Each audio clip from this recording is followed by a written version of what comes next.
Olá, alunos! Muitíssimo bom dia e sejam extremamente bem-vindos ao nosso curso de Estruturas de Madeira e Estruturas Metálicas. Tudo bem com vocês? Eu espero que com vocês estejam tudo maravilhosamente bem.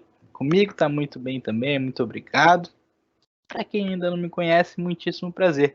Eu sou o professor Felipe Tourinho, estarei aqui completamente à disposição para fazer o estudo das estruturas de madeira, o estudo das estruturas metálicas, o mais fácil, o mais agradável, o mais didático, o mais dinâmico, o melhor que eu conseguir, para que vocês fiquem sem dúvidas e que vocês desenvolvam aí uma paixão por essa parte da engenharia civil, que é a minha também, tá? Pessoal, é uma coisa que eu gosto muito de combinar com os meus alunos, é que eu não aceito que vocês não tirem as dúvidas de vocês aqui.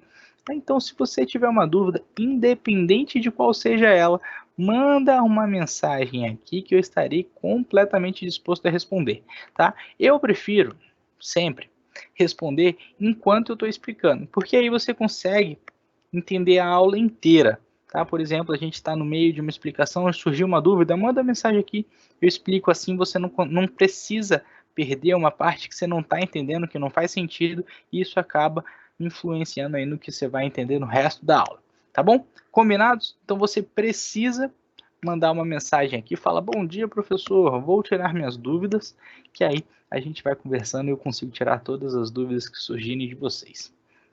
Tudo bem? Pessoal, o nosso curso ele é dividido em duas partes, tá? Como o próprio nome diz, a gente trabalha tanto estruturas de madeira quanto estruturas metálicas. Na primeira metade do curso, trataremos sobre as estruturas de madeira, tá? As estruturas de madeira, vocês sabem o que são, vocês não sabem, talvez, né? Muito de forma profunda técnica, mas você sabe quando que a gente emprega uma estrutura de madeira. Ou se não sabe, você vai aprender aqui na disciplina também. E aí, na segunda metade do nosso semestre, a gente vai tratar sobre as estruturas metálicas. As estruturas metálicas, sou suspeito para falar, sou completamente apaixonado, mas deixa isso aí para a segunda metade do semestre, tá bom? Então, como a gente combinou, qualquer dúvida, manda mensagem aí que eu vou responder vocês. Então, começando a nossa aula, a gente vai falar na nossa primeira unidade, a primeira aula da nossa primeira unidade, você consegue encontrar no nosso livro que está disponível no AVA. E a gente vai começar falando sobre as propriedades, ações e ligações das estruturas de madeira. Essa é a nossa primeira unidade. Na aula de hoje falaremos especificamente sobre as características. Diógenes, bom dia, Diógenes, seja bem-vindo. Então a gente vai começar falando sobre as características da madeira, que tem algumas peculiaridades que normalmente são preconceitos. E aí, como a gente vai dar uma estudada, a gente não vai ter mais um pré-conceito, a gente vai ter um conceito, a gente consegue formar uma opinião, tá bem? Então, se você quiser dar uma estudada a mais, você quiser se aprofundar aí nesse tema, nesse assunto, vou indicar para vocês dois livros. O primeiro livro é o do professor Calil Júnior, que é Dimensionamento de Elementos Estruturais de Madeira. É muito bom. Vocês já estão quase se formando. Daqui a pouco vai surgir uma oportunidade de vocês calcularem uma estrutura dessa. É uma estrutura de madeira. Aí vai surgir assim, tenho que calcular um telhado. Por onde eu começo? Por esse livro. Tá? Dimensionamento de elementos estruturais de madeira, do professor Calil Júnior. Ele tem a memória de cálculo de um telhado em madeira completo, tá? Todos os elementos, todas as ligações, e aí é muito interessante que você consegue adaptar para o teu primeiro projeto.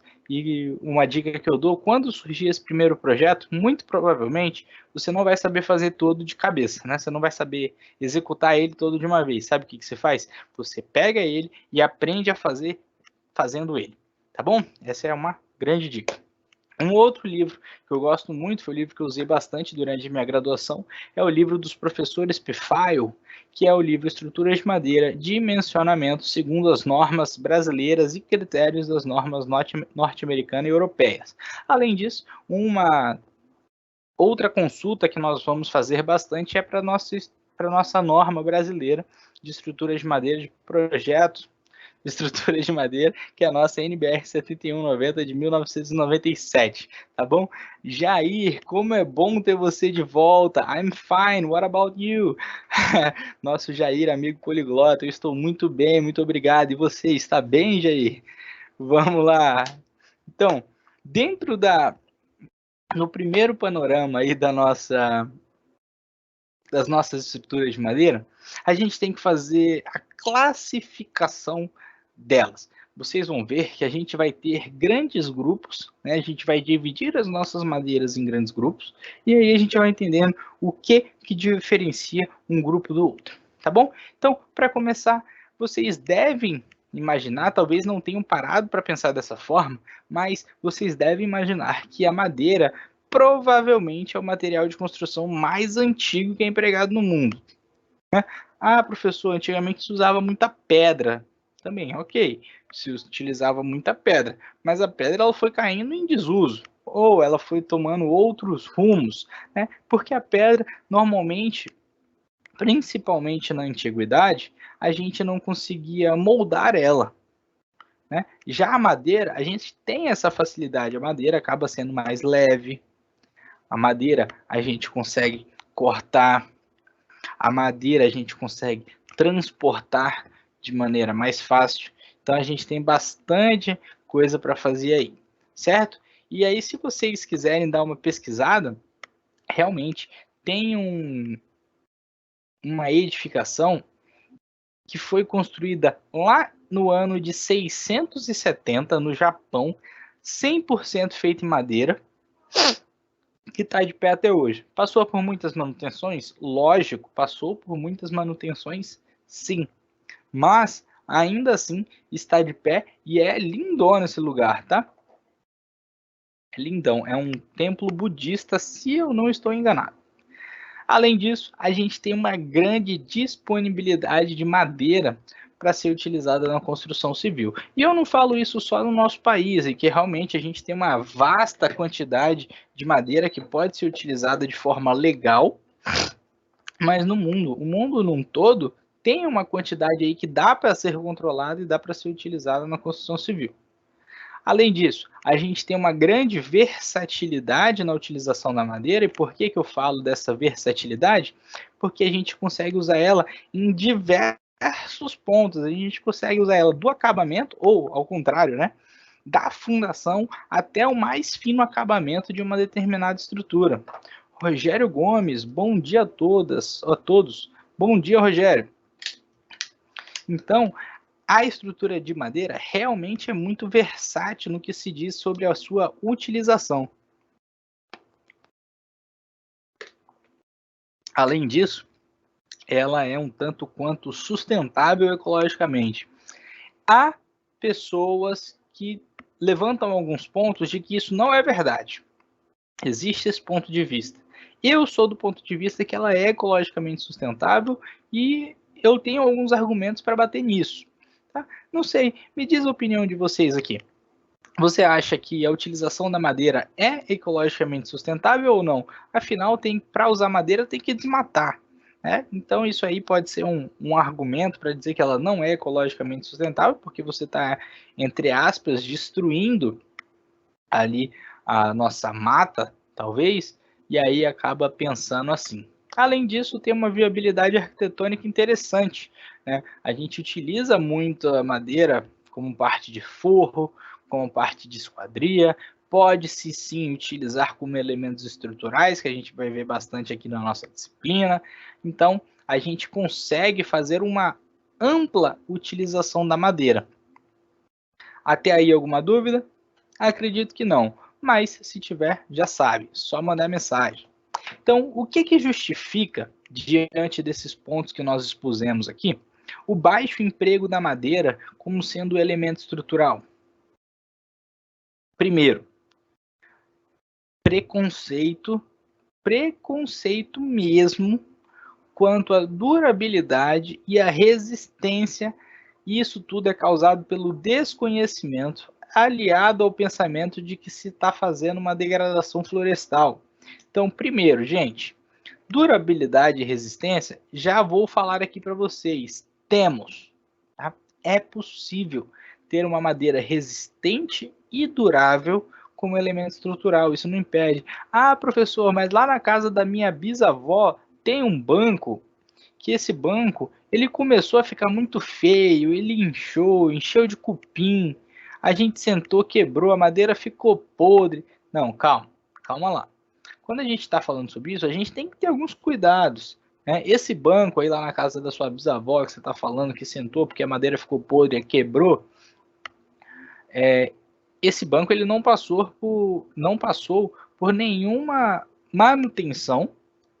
E também não se pensou ali exatamente que se ele ficasse pegando sol e chuva, sol e chuva, sol e chuva, isso fosse acontecer. A gente sabe que isso vai acontecer. Inclusive, a gente tem alguns tratamentos para fazer na madeira para que isso não aconteça ou que demore muito mais para acontecer. E aí, nesse intervalo que demoraria muito mais para acontecer, se faria de novo essa manutenção, certo?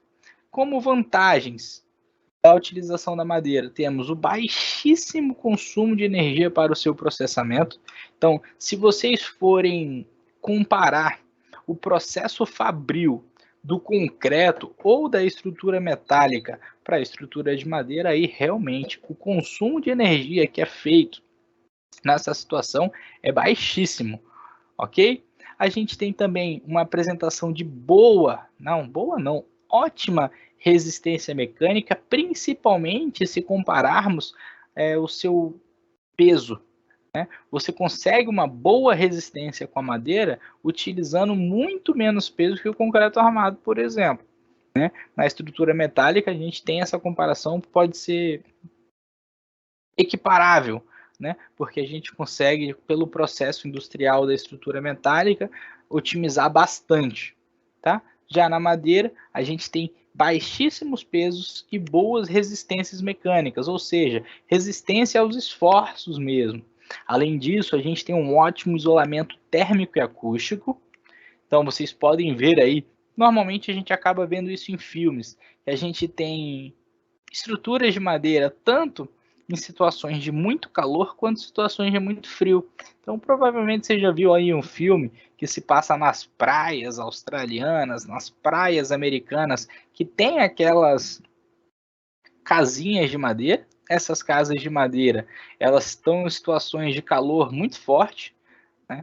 O litoral australiano, o litoral americano tem temperaturas altas, lá para os 40 graus, mas também vocês já viram provavelmente casas de madeira em situações de neve, né? Nas imagens das TVs aí, dos filmes, e aí fala, poxa, o mesmo material sendo utilizado para tão quente, para tão frio, porque tem um isolamento térmico muito bom, acústico também, o que é muito positivo para estruturas comerciais, inclusive.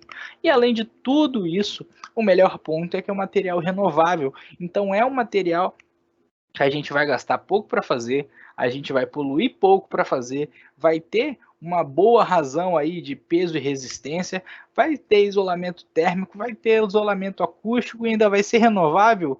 Meu Deus, vou perguntar para vocês, por que a gente não usa mais madeira aí nas nossas construções? Essa é uma pergunta que eu não vou saber te responder. Quer dizer, na verdade eu sei, mas não vou. Tá bom, vou sim. Por que a gente não utiliza mais? Porque financeiramente não é tão atrativo para vender obra. Só por isso que a indústria não bate pesado nisso. Então, como que a gente vai dividir as madeiras? A gente vai dividir entre madeiras duras e madeiras macias. Primeiro ponto, tá? Não necessariamente a madeira dura é mais resistente que a madeira macia, tá? Não necessariamente, isso não é uma verdade absoluta, ok? O que é madeira dura? A madeira dura é aquela que é proveniente das dicotiledôneas, que são as árvores de crescimento lento. As madeiras macias são provenientes das coníferas e elas crescem de forma mais rápida. Professor, mas se ela é dura, ela não deveria ser mais resistente? Então, quando a gente fala de madeira, a gente tem uma penca de espécies. Nem todas as espécies de madeiras duras vão apresentar resistências maiores do que as espécies de madeiras macias. E vice-versa. Por isso, a gente não pode tomar isso como uma verdade absoluta.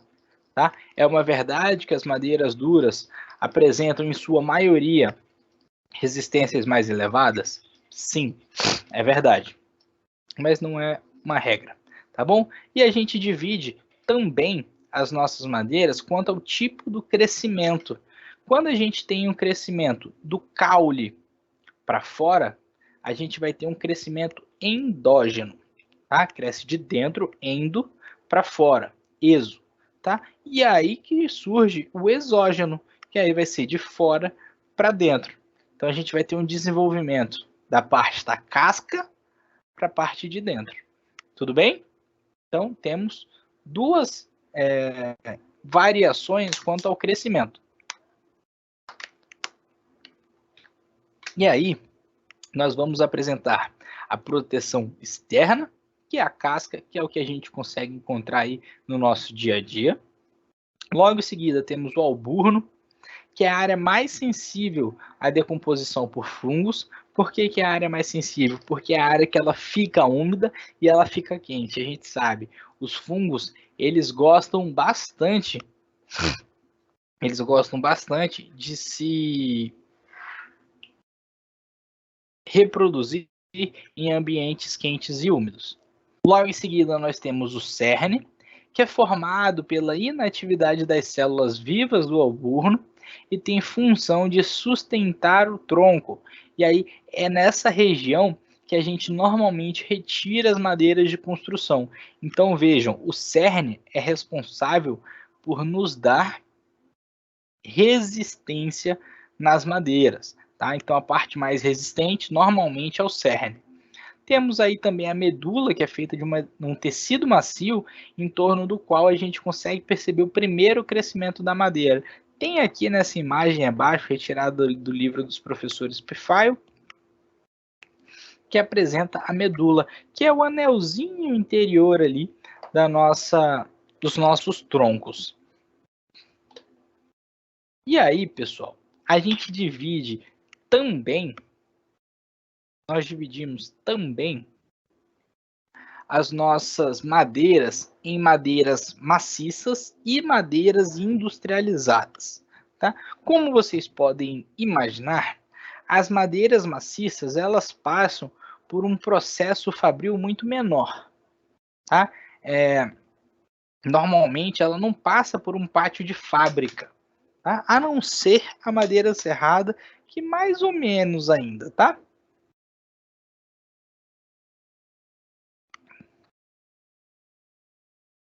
Dentro das madeiras maciças, a gente tem madeira bruta ou madeira roliça, tá? É a mesma coisa, que é basicamente cortou o tronco, utilizou, tá? São empregadas em forma de tronco e são muito utilizadas em construções provisórias. Então, sempre que você vai fazer uma estrutura de concreto que ela não tem um processo industrial muito grande, né? Por exemplo, obras pequenas, eu digo, a gente faz o escoramento dessas obras com madeira bruta, tá? Com madeira roliça.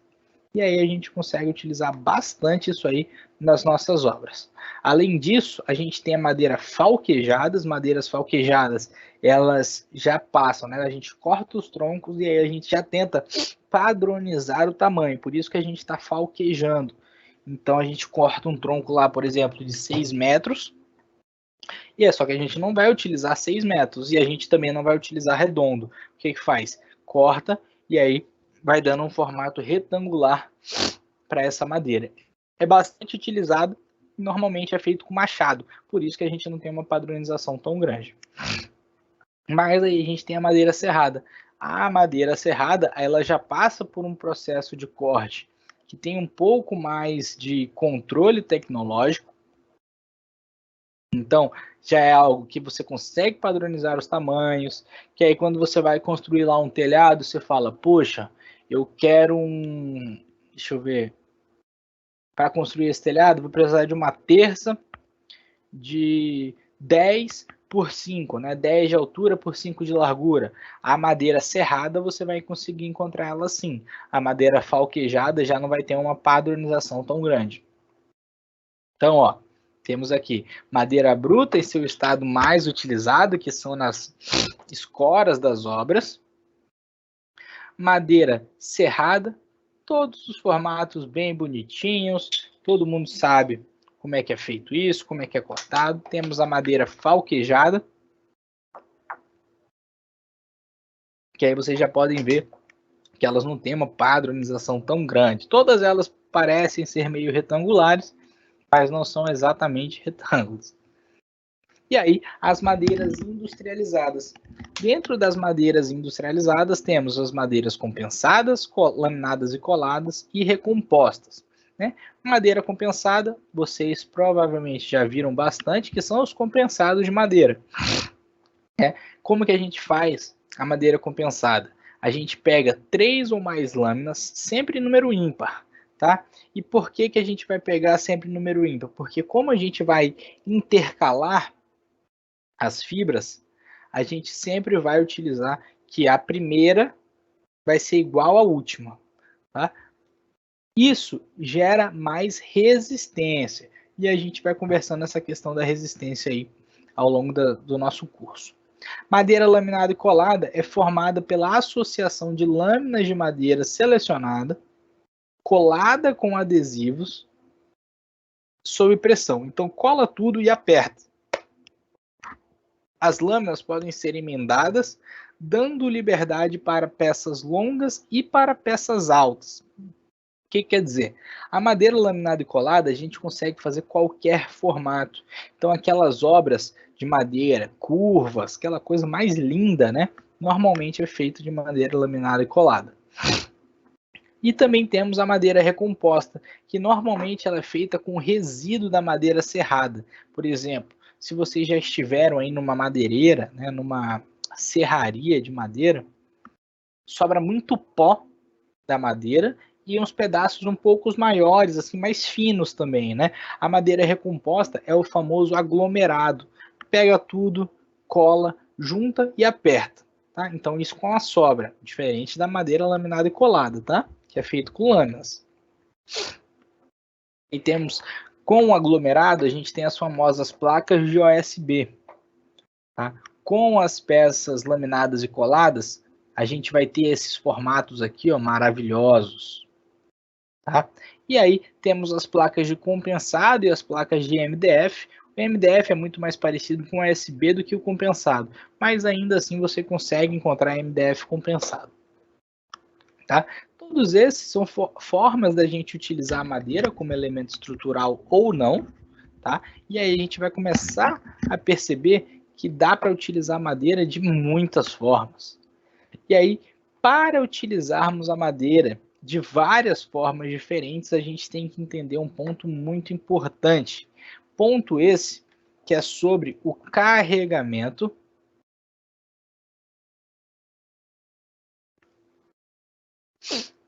perguntaram se seria o MDF. Sim, o MDF ele é um aglomerado, só que o MDF é um aglomerado só da serragem. Tá? A placa USB não, a placa USB você tem os pedaços maiores ali no meio.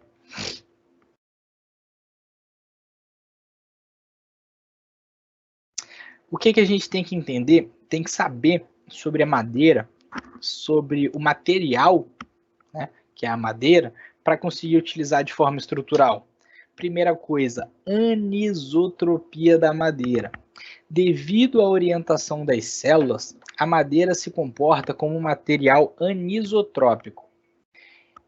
E aí, como material anisotrópico, a gente vai ter mais de uma direção principal. O que vai acontecer? A gente vai considerar 3 direções na madeira. A gente vai utilizar a direção do comprimento, que vai ser a nossa direção longitudinal. A gente vai ter uma direção radial, né, do raio para fora ou do raio para dentro. E a gente tem também uma direção tangencial. Cada direção vai ter um comportamento diferente, tá? Dependendo de como que a gente vai aplicar as nossas forças, a gente consegue entender isso. Por exemplo, vamos para o quadro, que eu vou mostrar um exemplo para vocês, rapidinho. Deixa eu mudar aqui a nossa forma de transmissão. Então, vamos falar aqui sobre a anisotropia da madeira.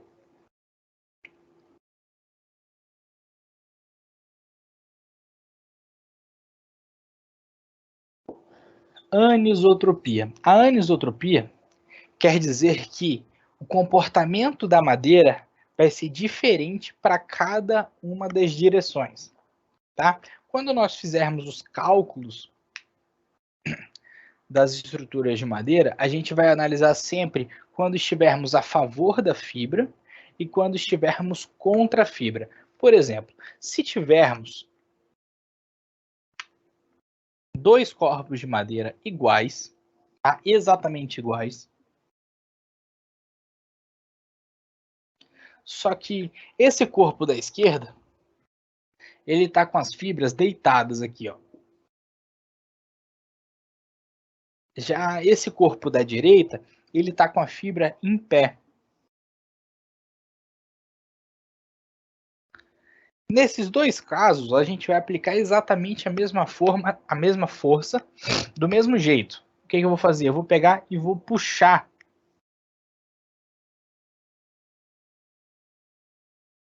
Eu vou esticar nas duas situações.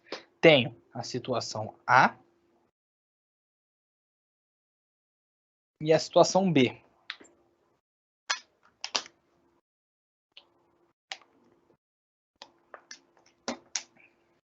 E aí eu vou perguntar a vocês, qual dessas situações vocês acham que apresenta maior resistência?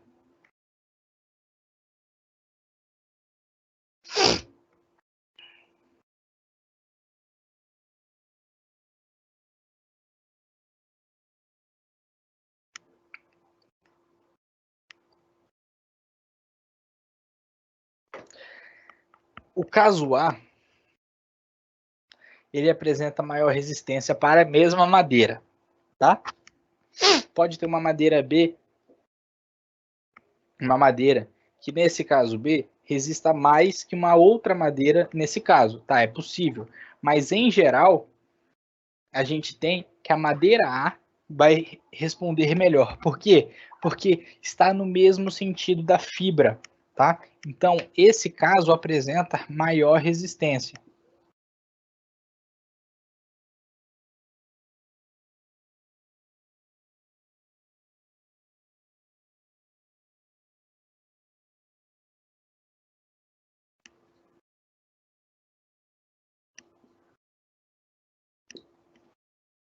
E o caso B, então, apresenta menor resistência.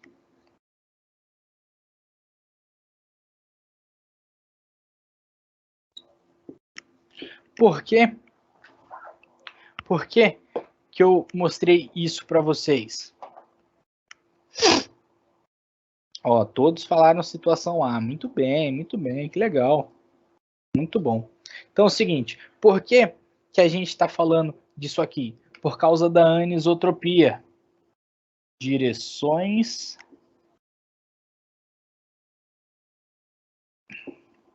diferentes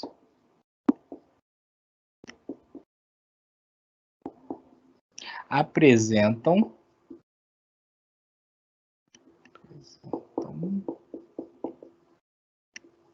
comportamentos diferentes.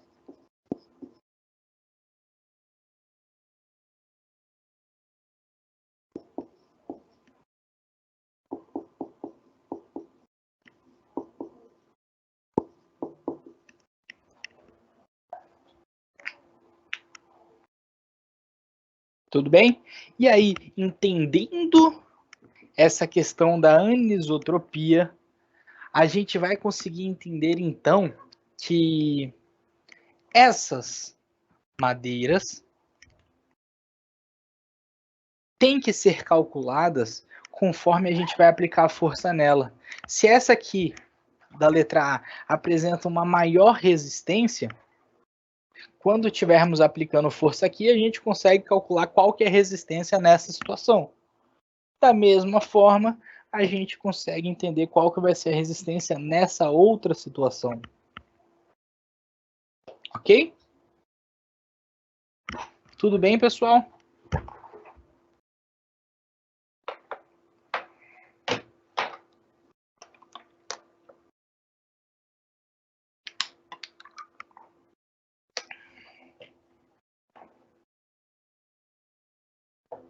Entendendo isso, então, a gente já consegue matar a pau todo o resto da nossa aula, quer ver? E ainda tem outra parte interessante, mas a parte que normalmente gera mais dúvida, a gente já conseguiu entender.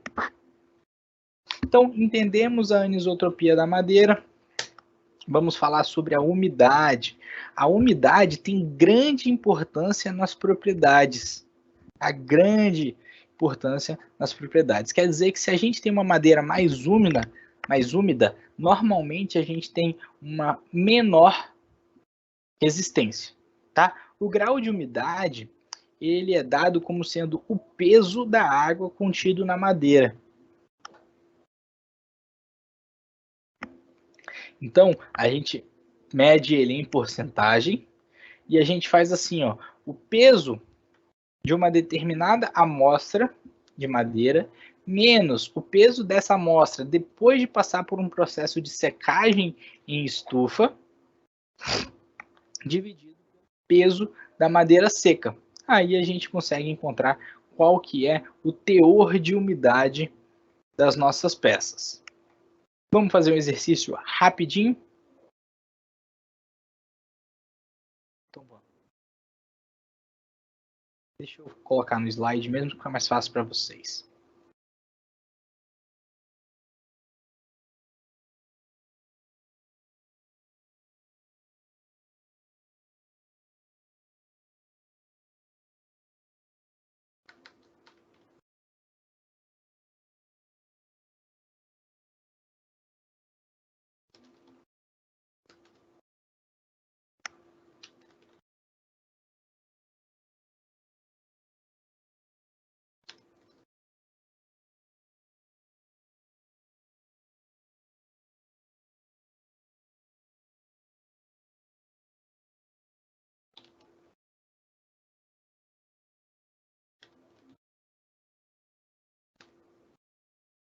Pronto. Faça esse exercício aí, ó. Calcule o teor de umidade de uma amostra de madeira angelim, sabendo que ela apresenta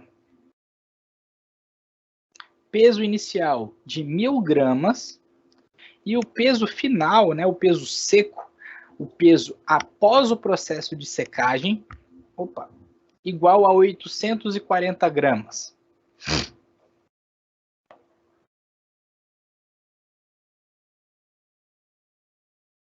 Vamos lá, pessoal.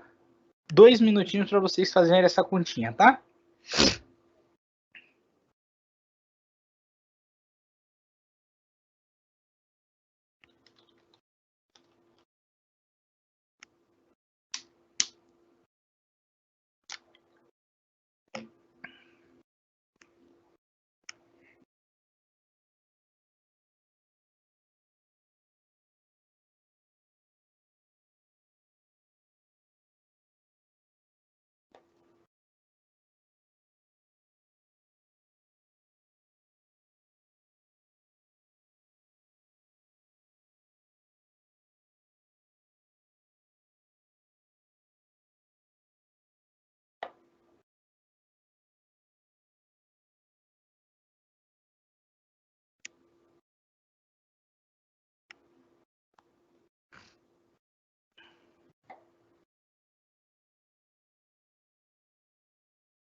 Isso aí, ó. O pessoal já começou a responder, 19%. É isso aí mesmo. Então vamos fazer aqui junto, pessoal. Eu vou alterando o slide, tá?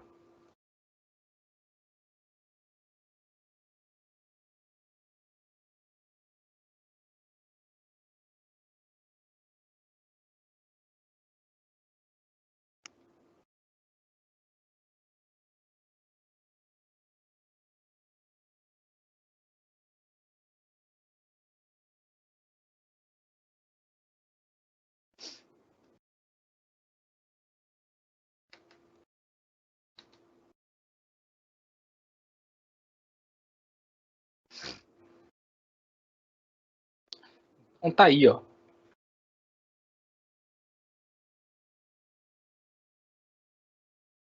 Fábio perguntou: o valor será em porcentagem? Sim, Fabião, o valor será em porcentagem.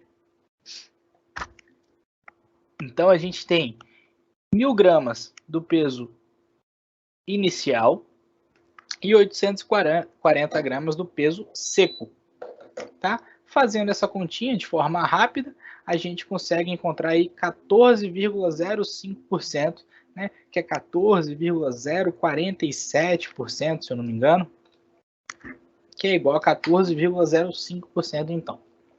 Tudo bem? Ok, pessoal, legal que vocês conseguiram fazer aí, estão participando.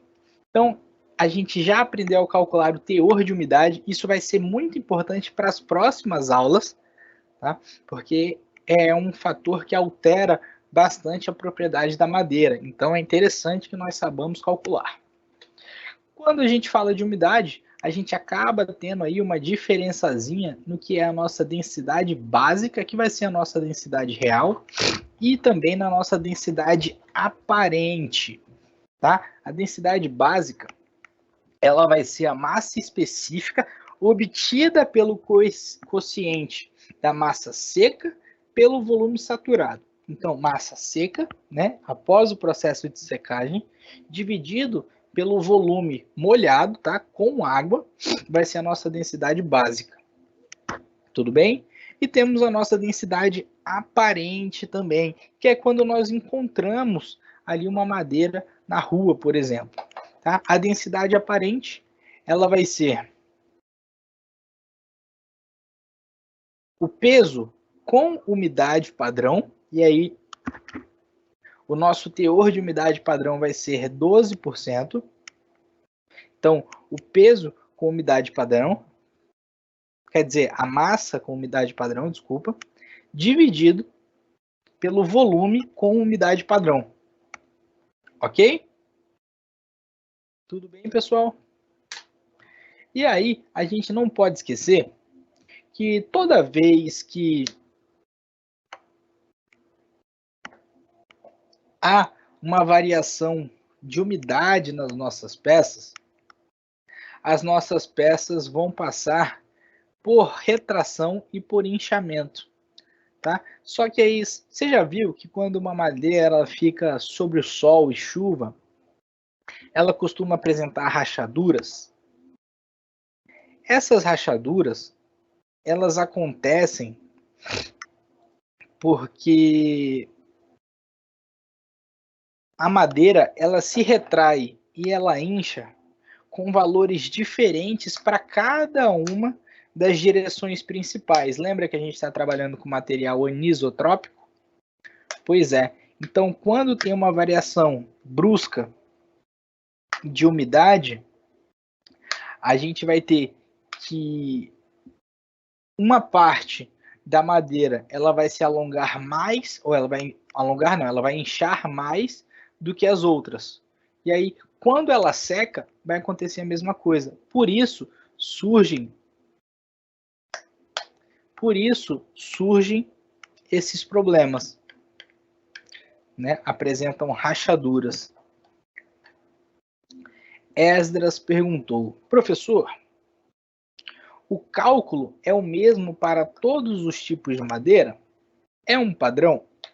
Sim, sim, Esdras, é um padrão, né? A norma ela vem para padronizar os cálculos, para que todo mundo faça a mesma coisa. Mas, tá? que vai mudar de uma madeira para outra é o valor da resistência dela, é o valor que a gente vai considerar da posição das fibras, é o valor que a gente vai mudar para a umidade. Tudo isso vai influenciar, mas a forma de calcular, né, o processo do cálculo é igual, tá? É igual para todas as madeiras. Só tem que ter alguns cuidados em alguns pontos específicos.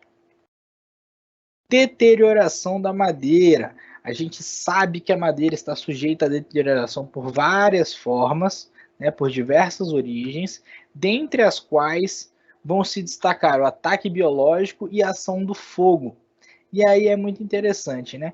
O ataque biológico a gente sabe, cupim, fungo, algumas outras coisas desse tipo. Mas a ação do fogo, vocês sabiam que a madeira ela se comporta muito melhor de maneira estrutural em situação de fogo do que o aço?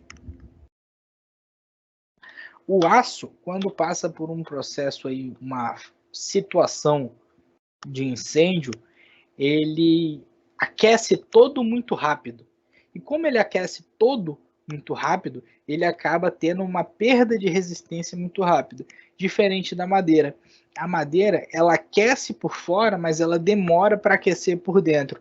Isso garante que a resistência dela fique alta durante mais tempo. Isso é excelente. Apesar da inflamabilidade, as madeiras mais robustas se comportam muito bem em situações de fogo. E isso tudo é causado pela baixa condução de calor, como eu falei para vocês agora. E aí a gente entra na parte propriedades mecânicas da madeira.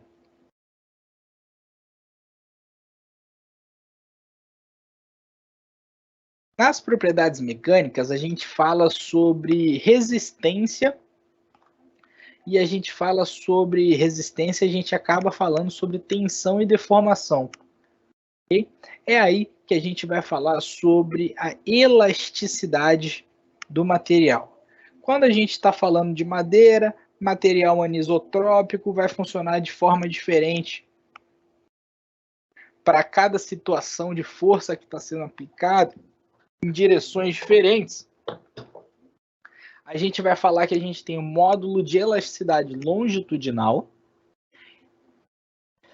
E aí, ao módulo de elasticidade longitudinal, que quer dizer no comprimento das fibras, tá? Na mesma direção das fibras, ele vai ser maior do que o módulo de elasticidade na direção contrária às fibras, como eu coloquei no quadro para vocês, tá bom? O módulo de elasticidade perpendicular às fibras, ele vai ser dado por esse 90, tá? Então a gente vai ter EC 90, quer dizer que a gente está calculando isso 90 graus em relação à fibra, tá? Então é perpendicular à fibra.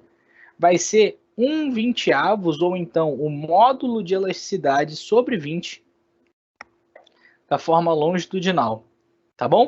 Isso para tração e compressão. Quando a gente fala sobre flexão, a gente surge uma parte comprimida e outra parte tracionada ao mesmo tempo, tá? Nessa situação de flexão, a gente utiliza ainda uma porcentagem. Essa porcentagem vai ser alterada se for uma conífera ou se for uma dicotiledônia, tá? Madeira dura e madeira macia. Quer dizer, madeira macia e madeira dura, respectivamente. Tá bom? Temos também o módulo de elasticidade transversal. E aí vai funcionar muito parecido como funciona para o concreto. Tá? O módulo de elasticidade transversal vai ter aproximadamente o mesmo valor, ó, do módulo de elasticidade longitudinal quando é perpendicular às fibras. E aí a gente vai ter o valor de 1/20 do nosso módulo de elasticidade longitudinal. E aí, como a gente falou no quadro, a gente vai ter situação de compressão, a gente vai ter situação de tração, situação de cisalhamento, tá? Sempre, sempre, sempre a gente vai tentar utilizar a madeira quando estivermos fazendo força paralela às fibras, tá? Sempre vai apresentar um melhor resultado. A gente sempre vai ter mais resistência. Quando nós estivermos aplicando uma compressão e essa compressão acabar sendo inclinada, por exemplo, assim, o que vai acontecer? A gente vai decompor essa força, vai decompor numa força vertical e numa força horizontal. Só que veja bem, as fibras, elas estão em uma direção só. O que quer dizer? Quer dizer que uma parte da força vai estar perpendicular à fibra e uma parte da força vai estar paralela à fibra. Então, quando a gente faz essa decomposição, surge aqui, ó, essa força que está inclinada. Ok? E isso para compressão. Para tração, não. Para tração a gente já consegue fazer de forma mais direcionada. Então a tração ela pode ser paralela ou perpendicular às fibras, só que quando a gente faz uma tração paralela é sempre melhor. Da mesma forma que a gente faz o cisalhamento. Só que no cisalhamento é um pouquinho diferente. Da mesma forma, mas é diferente, é bom, né? É diferente. Por quê? Porque o cisalhamento, quando ele é transversal às fibras, ele não vai ser um ponto crítico. Tá? Mas quando ele for longitudinal às fibras, ele vai sim ser um ponto crítico, por causa da formação, de como as fibras são formadas. Tá? E também temos a flexão simples. O que é a flexão simples? Ela é a mistura de compressão, tração e cisalhamento. Por quê? Porque pode acontecer tudo junto. Quando a gente tem uma flexão simples de uma viga biapoiada, por exemplo, o que acontece? Quando uma viga biapoiada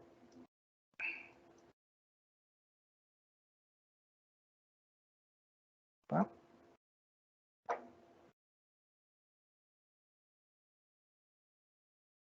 Quando uma viga biapoiada sofre flexão, o que vai acontecer? Vai surgir compressão na parte de cima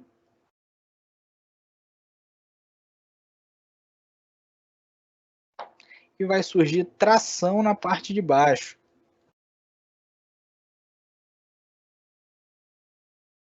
E, ao mesmo tempo, ainda vai acontecer um cisalhamento devido às reações de apoio. Certo? Então, isso que a gente vai passar a ter muito cuidado na hora de realizarmos os nossos cálculos das estruturas de madeira. O Jairzão falou, o negócio com a madeira é que o correto é utilizar madeira no mesmo local ou região de origem, por causa da facilidade de transferência da água da madeira com o meio ambiente. Isso é muito verdade, eu concordo com você, Jair. Se a gente conseguir utilizar a madeira muito próximo de onde ela estava, a gente sempre vai trabalhar com ela tendo a mesma resistência. E isso é interessante para os nossos cálculos, né? A não variabilidade dessa resistência. Tudo bem? Pessoal, a nossa aula de hoje fica por aqui. Foi um prazer imenso começar esse nosso semestre. Eu espero que vocês contem comigo aí, assim como eu conto com vocês ao longo de todos esses próximos meses. Tudo bem? Um grande abraço do professor Felipe. Até a semana que vem. Estudem um pouquinho todos os dias, mas para não deixar para estudar tudo de uma vez só. Um grande abraço. Qual é a melhor madeira para ser utilizada em obras? Fábio, isso depende muito mesmo. Nas próximas aulas, nós vamos ver quais situações são mais interessantes para cada uma das madeiras. Por quê? Porque cada uma vai apresentar uma resistência diferente, tá? Por isso que vai variar muito. Mas a gente vai tratar mais sobre esses assuntos nas próximas aulas. Grande abraço!